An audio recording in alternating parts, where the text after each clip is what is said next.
Hello all and welcome to Rust for C Engineers series. The entire series is designed and focused on building strong Rust fundamentals, and the content of the entire series is from a book called Rust for C Engineers, and the link is in the description box.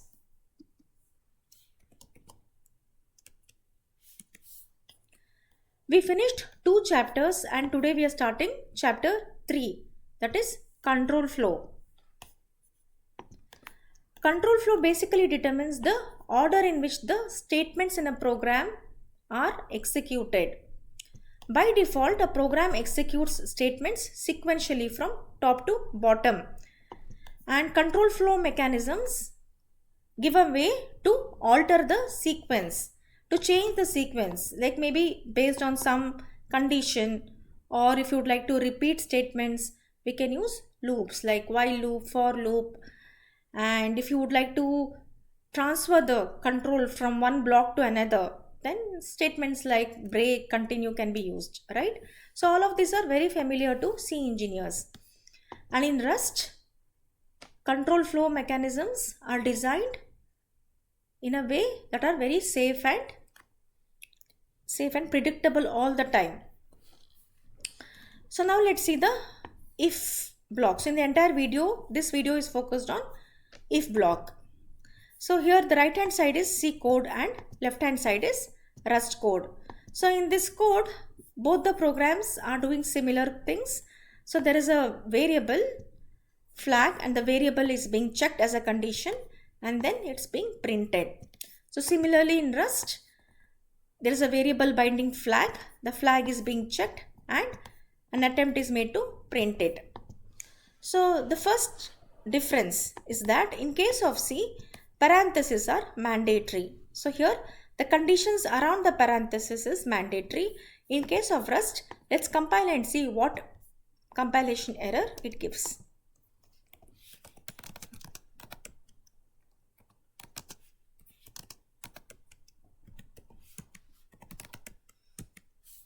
So it gave 100, right? So it compiled fine. That's the C program. Let's now compile the Rust program. So in case of Rust, there is parenthesis. It says a warning, unnecessary parenthesis around if condition. So it also gives a clue that these two are not required. And it also gives us, hey, instead of this, you can simply write without parenthesis, right? So in case of Rust, that's the first difference. Parentheses are optional. So there is no need to use parenthesis, right? So, but however, it's optional. But if you really want to use it for readability or to change the expression itself because of complexity, then definitely parentheses are welcome. But by default, they are optional and can be removed. The second difference is that, so to see the second difference, let's see the error. So here it says, hey, expected is bool but found an integer. So in case of C, this flag can be any value. Either it can be 100, 10,000, anything, right? But in case of Rust, this if condition should evaluate to a boolean. And in case of Rust, boolean can have only two values, that is true or false, right? So we can fix it in two ways. Either this can be boolean and change to true, or it can still be like C, which is 100, and we can have an expression which evaluates to a boolean. So something like this. Okay, this expression can evaluate to a boolean, right? So then this works fine. That's the second difference. So second difference is the condition in if statement should always evaluate to a boolean. The third difference is that in case of C, if there are single statements, curly braces are not required. They are optional.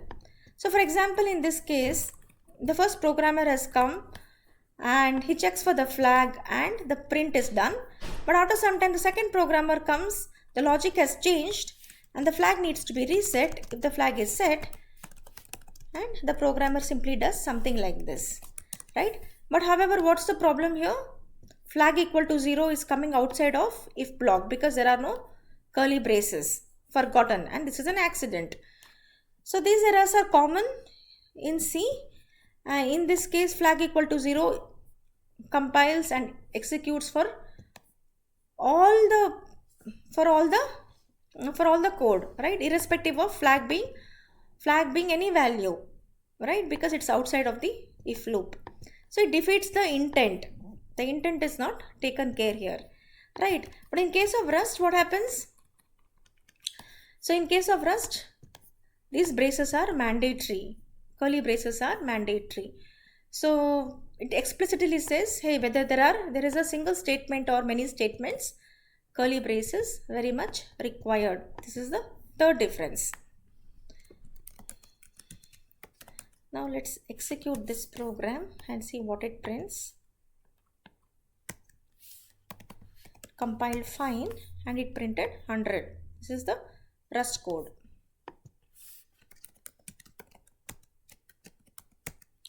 The next one.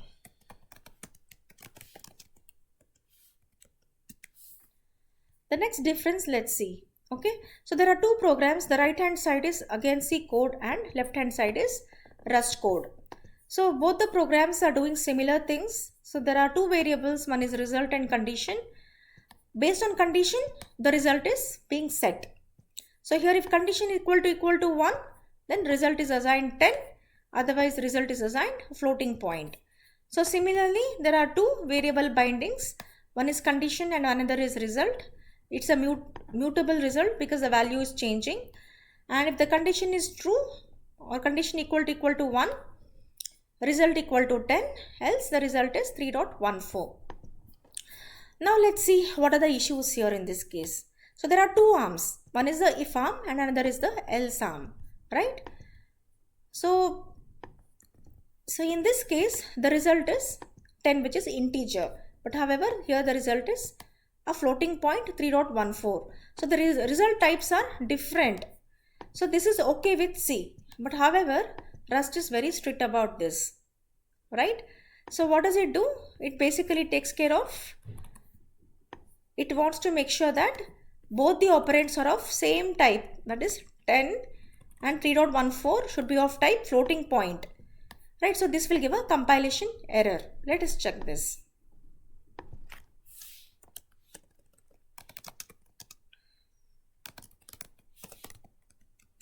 Let's compile the C program first. Compile fine and it printed 3. Okay, so this we are going to revisit. For now, let's compile the Rust code and see what error it gives. So it clearly says, hey, expected floating point number but found integer. So because result is floating point and it wants same type for both of them, it says result need to be floating point here. So there are two ways of fixing this. Either we can make this 10.0, something like this. In this case, both of them are floating point, it works. Or we can explicitly typecast it to F32. So both are allowed. So now let's compile this. So this is a warning. Warning, we can ignore it. Okay, and the result is 3.14. The second thing you need to notice is that there is no semicolon at the end of these two statements. So in case of Rust, the last statement is always a return and should never have a semicolon. Okay, so semicolon basically decides what value is returned. If you add a semicolon here, it gives a different result. We'll check all of this. Okay, so in this case, result equal to 10 and result equal to 3.14, and this is the last statement without a semicolon. The next one is, in case of Rust, there is a design choice that Rust made, that in case of Rust, if can be an expression. So instead of this, So this is not in C.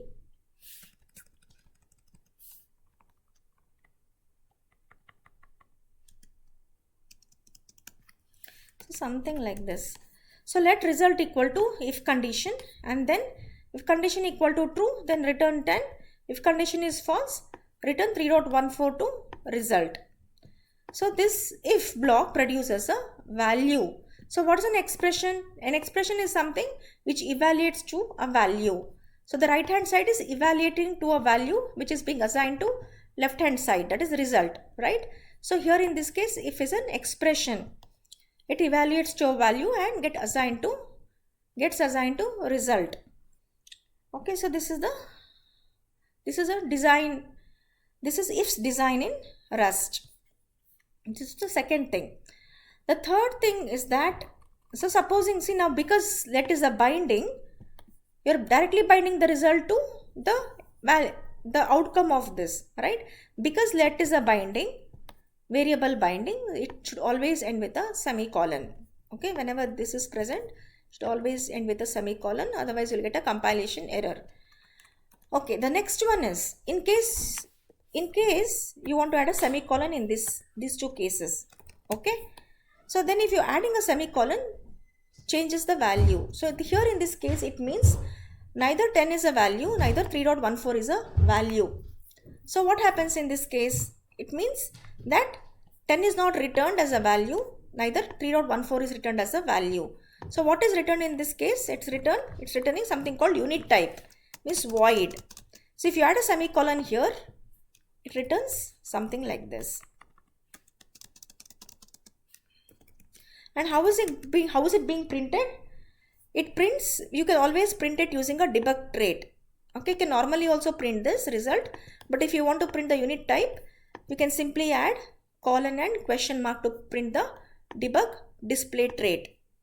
Okay, so even if you remove this, let's see what happens. Because we have a semicolon, it automatically returns a unit type. Unit type is similar to void. We are going to cover in detail when we visit functions. Okay, we can ignore the warning.